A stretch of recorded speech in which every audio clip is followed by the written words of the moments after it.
Hello दोस्तों, स्वागत है आपका हमारी यूट्यूब चैनल NCERT सर्कल में। दोस्तों, आज हम प्रतियोगिता परीक्षा की दृष्टि से एक बहुत ही महत्वपूर्ण पुस्तक, जिसे हम लूसेंट के नाम से जानते हैं, उसका अध्ययन कर रहे हैं। और उसमें भी हम प्राचीन भारत का इतिहास पढ़ रहे थे। तो हम आज प्राचीन भारत के इतिहास के अंतर्गत भागवत धर्म पर चर्चा करने जा रहे हैं।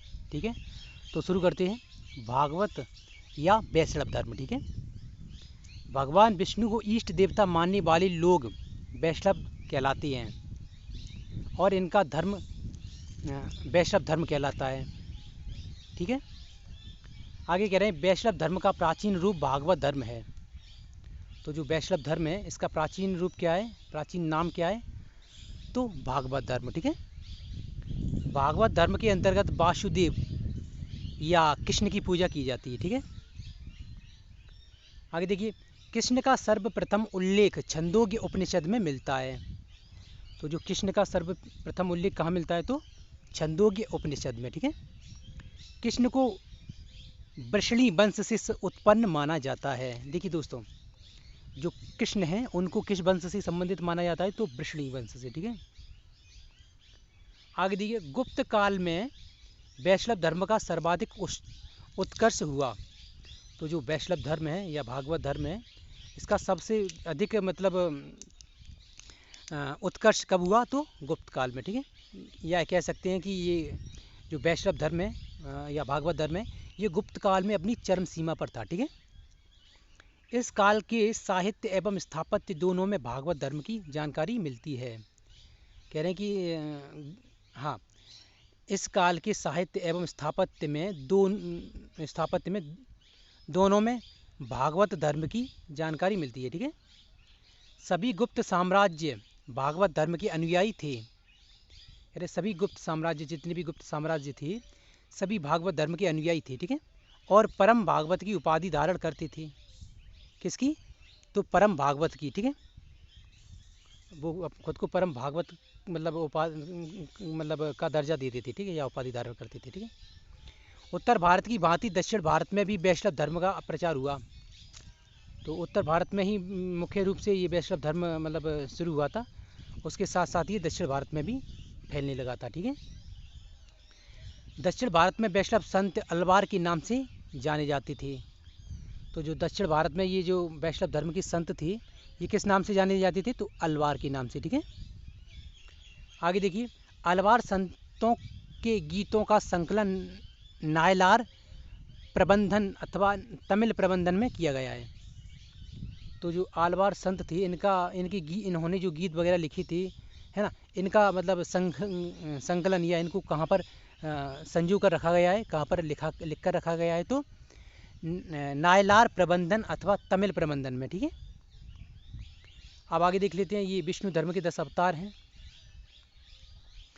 तो मतलब ये ज़्यादा महत्वपूर्ण नहीं है, फिर भी आप देख लें एक बार। तो 12 पुराणों में सर्वप्रथम विष्णु के 10 अवतारों का उल्लेख मिलता है। ठीक है, जो 12 पुराण था, 12 पुराण, ठीक है, ये पुराण का नाम है। इसमें मतलब विष्णु के 10 अवतारों का उल्लेख मिलता है, बताया गया है। ठीक है, उसमें डिटेल में बताया गया होगा, यहाँ पर कंपटीशन एग्जाम के लिए थोड़ा नॉर्मल बता दिया गया है। ठीक है, तो नंबर पहला है मत्स्यावतार। ठीक है, मछली का अवतार। कूर्मा अवतार, ये शायद किसी और जानवर वगैरह का नाम होगा।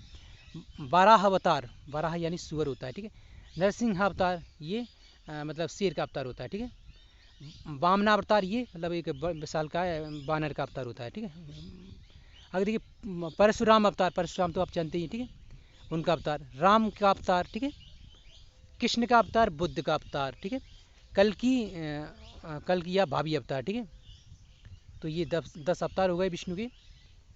आगे हाँ, ये शैव धर्म। अब शैव धर्म को देख लेते हैं। इसी में हिंदू धर्म में ही शैव धर्म आता है, और हिंदू धर्म में ही ये अभी हमने भागवत और वैष्णव धर्म पढ़ा है। ठीक है, तो भगवान शिव को इष्ट देवता मानने वाले शैव कहलाते हैं, शैव कहलाए, और इनका धर्म शैव धर्म है। ठीक है, तो आप देख रहे हैं, तो भगवान शिव को इष्ट देवता मानने वाले, इष्ट देवता दोस्तों आप, मैं ऊपर बताना भूल गया, इष्ट देवता उसे कहते हैं जिन पर इनकी पूरी तरह से आस्था होती है, या प्रमुख देवता कह सकते हैं। ठीक है, तो भगवान शिव को इष्ट देवता मानने वाले शैव कहलाए, और इनका धर्म शैव धर्म कहलाया। ठीक है,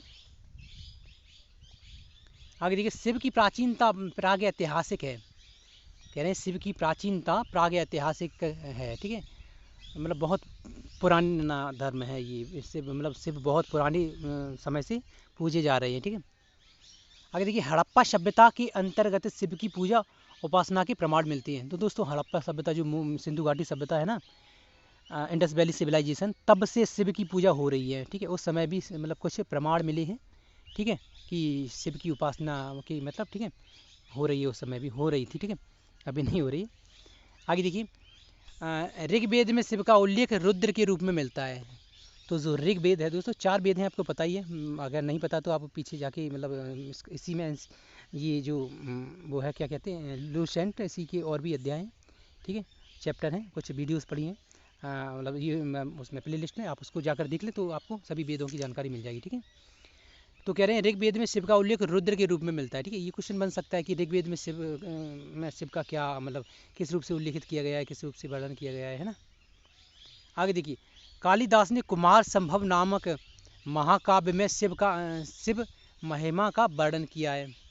तो जो कालिदास थे, उन्होंने कुमार संभव नामक महाकाव्य लिखा है, उसमें शिव की महिमा का वर्णन किया है, ठीक है, शिव की महिमा का वर्णन किया है, ठीक है।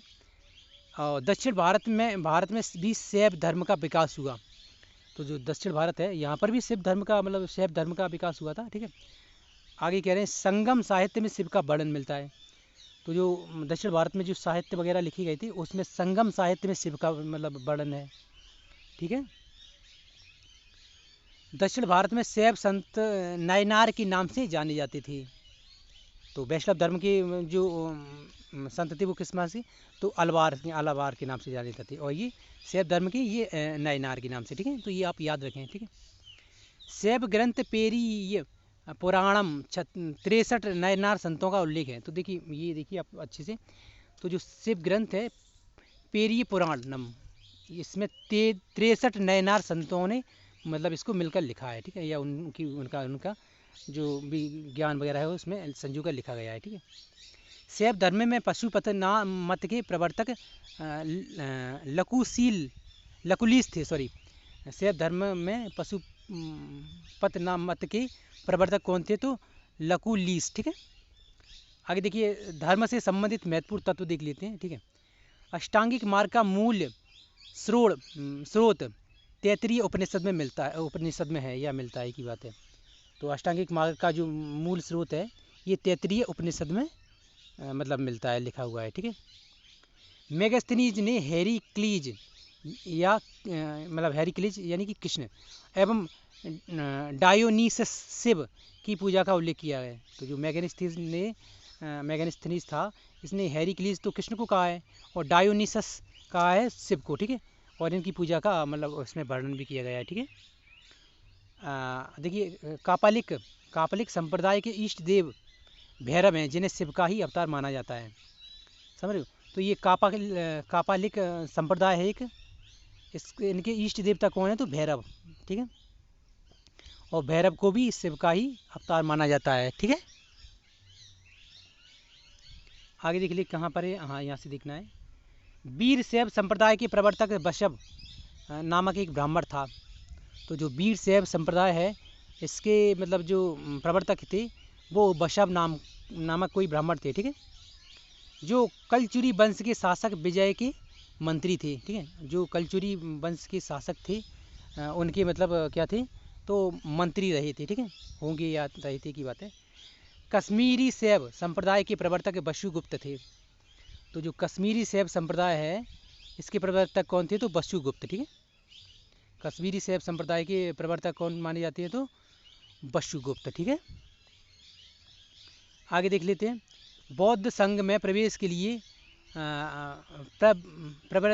प्रव्रज्या संस्कार होता है। बौद्ध संघ में प्रवेश के लिए, कह रहे हैं बौद्ध संघ में प्रवेश के लिए प्रव्रज्या संस्कार होता है। तो प्रव्रज्या कोई संस्कार होता है, ये मतलब बौद्ध संघ में प्रवेश करने के लिए मतलब लिया जाता है, ठीक है। बौद्ध धर्म से मतलब इसमें मतलब रिलेटेड है कहीं ना कहीं, ठीक है। बुद्ध धर्म एवं संघ, ये बौद्ध धर्म के त्रिरत्न हैं।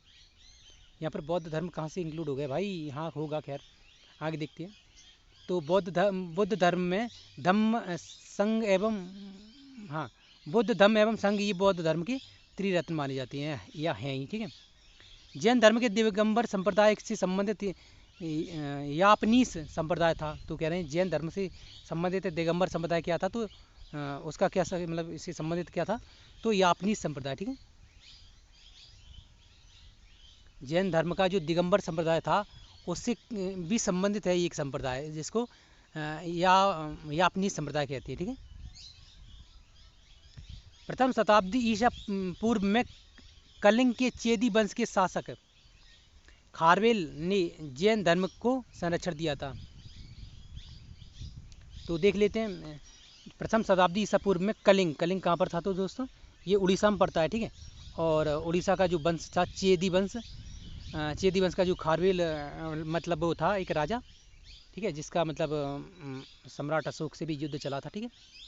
वो अलग बात है, उसके बारे में आप आगे पढ़ेंगे, ठीक है। तो जैन धर्म को संरक्षण देती थी, ठीक है।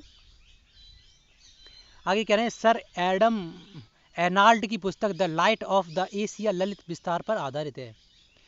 तो सर एडम एनाल्ड की जो पुस्तक है ऐसी पूछ सकती है ना, कभी बौद्ध धर्म से रिलेटेड कोई क्वेश्चन आ जाए तो पूछ सकते हैं कि सर एडविन एलार्ड की पुस्तक का नाम क्या है, ठीक है। तो उसका नाम है द लाइट ऑफ एशिया, यानी कि तो ये लाइट ऑफ एशिया पुस्तक किससे संबंधित है, तो ललित विस्तार जो कि मतलब बौद्ध धर्म से संबंधित है, ठीक है। बुद्ध का ज्ञान प्राप्ति स्थल बोध गया निरंजना नदी के तट पर स्थित है। तो ये बौद्ध धर्म से कुछ संबंधित है, ठीक है। आगे देख लेते हैं। हाँ ये इसी में है, ये इसी में चल रहा है। महात्मा बुद्ध को एशिया के ज्योतिपुंज के रूप में जाना जाता है। तो जो एशिया लाइट ऑफ एशिया किसको कहा जाता है, तो बौद्ध को, ठीक है, गौतम बुद्ध को, ठीक है। और आगे देख लीजिए क्या कह रहे हैं। विश्व का सबसे ऊंचा कहा जाने वाला विश्व शांति स्तूप बिहार में राजगीर की पहाड़ियों पर स्थित है। ये दोस्तों जो बिहार की राजगीर की पहाड़ियाँ हैं, ठीक है, यहाँ पर एक स्तूप बना है। ये स्तूप विश्व शांति स्तूप के नाम से जाना जाता है और ये विश्व का सबसे ऊंचा स्तूप है, ठीक है, शांति स्तूप है। यह लगभग 400 मीटर ऊंचा है या 400 मीटर ऊंचाई पर स्थित है, ठीक है, 400 मीटर ऊंचाई पर स्थित है। फिर उसकी भी कुछ हाइट होगी, है ना, ऊंचाई होगी। आगे देखिए चीनी मान्यता के अनुसार नागार्जुन ने प्रथम शताब्दी ईस्वी में चीन की यात्रा की और यहाँ के लोगों को बौद्ध शिक्षा प्रदान की थी। तो जो चीनी मान्यता है कि जो मतलब प्रथम शताब्दी ईसा पूर्व में नागार्जुन जो थे इन्होंने चीन में जाकर वहाँ के लोगों को बौद्ध शिक्षा दी थी, ठीक है। भागवत धर्म के अंतर्गत विष्णु के रूपों की संख्या 9 बताइए। विष्णु के रूपों की संख्या कितनी बताइए भागवत धर्म के अनुसार, तो 9, ठीक है। आगे देखिए, आगे देख लेते क्या कह रहे हैं। भागवत गीता मोक्ष के साधन के रूप में जन्म कर्म तथा भक्ति को समान महत्व देती है। तो जो भगवत गीता है ना, इसमें क्या है, तो ये मोक्ष के साधन के रूप में जन्म कर्म तथा भक्ति को समान महत्व देती है, ठीक है। आगे देख लेते हैं। वासुदेव कृष्ण की पूजा सर्वप्रथम भागवतों ने प्रारंभ किया, ठीक है। तो ये इतना हो गया। तो दोस्तों ये भागवत धर्म यहीं ख़त्म करते हैं और वीडियो हम इतना लंबा नहीं करना चाहते, इसलिए हम आगे महाजनपद काल पर चर्चा करेंगे। और महाजनपद काल पर चर्चा करेंगे कब, तो अगले वीडियो में, ठीक है। और ये बिल्कुल डिटेल में बताएंगे आपको, ठीक है। तो दोस्तों मैं वीडियो ज़्यादा बड़ी नहीं करना चाहता, लंबी नहीं करना चाहता, क्योंकि आप लोग स्किप कर देते हो और मैं ये नहीं चाहता। वीडियो पूरी देखें, भले ही उसमें थोड़ा कंटेंट मतलब मटेरियल थोड़ा समझ में ना आए, फिर भी मैं पूरी कोशिश करता हूँ, वैसे आ ही जाता है समझ में, ठीक है। तो दोस्तों हमारी वीडियोज़ को शेयर करें अधिक से अधिक लोगों को, और हमारी वीडियोज़ को लाइक करें, और हमारी मतलब यूट्यूब चैनल NCERT सर्किल को सब्सक्राइब करें। दोस्तों हमारे यूट्यूब चैनल NCERT सर्किल में आपको बहुत ही बेहतरीन कंटेंट मिल रहा है, एज इट इज़ जैसी लूसेंट और जो NCERT पुस्तकें हैं, बिल्कुल जैसी पुस्तकें होती ना, हम उसी वैसे ही इनको पढ़ते हैं। हमें उसमें से कोई कुछ चीज़ स्किप नहीं करते, बस भले ही बिल्कुल जो मटेरियल आता नहीं कम्पिटिटिव एग्जाम में उसे हम स्किप कर देते हैं, बाकी हम एज इट इज़ आपको पढ़ा रहे हैं। तो प्लीज़ दोस्तों हमारी NCERT को क्रम से पढ़ें, और सभी अध्यायों को क्रम से पढ़ें, और सभी यूनिट को क्रम से पढ़ें दोस्तों। तो थैंक यू दोस्तों, फिर मिलते हैं अगली वीडियो में। थैंक यू, धन्यवाद वीडियो पूरी देखने के लिए।